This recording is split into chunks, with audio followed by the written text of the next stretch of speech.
Well, that fire left many people with nowhere to go. In some business, they became shelters.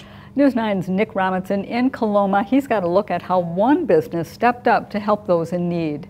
Johan's Bar and Grill has been a popular spot to grab a cold one for over 30 years. But when a wildfire devastated most of the area yesterday, this watering hole became a safe haven. People in Coloma were put directly in the path of a fire that devastated over 800 acres, forcing them to grab whatever fit in their cars and get out immediately. Stephen Johannes was one of them. And at the time it was heading towards my house and property, and it was bad. And the only thing that really saved my property was the wind shifted. One friend of mine, his mom and dad lost their entire house.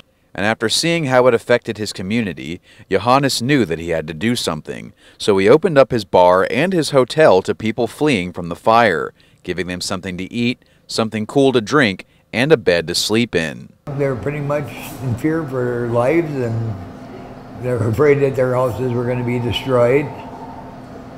And they just wanted to find a safe haven. And Johannes said he was happy to help. There was quite a few, not a ton of them, but I'd say 10 or 12.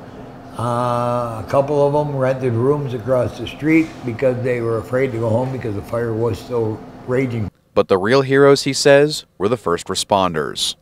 That was one terrible fire, probably the worst fire I've ever seen in my life.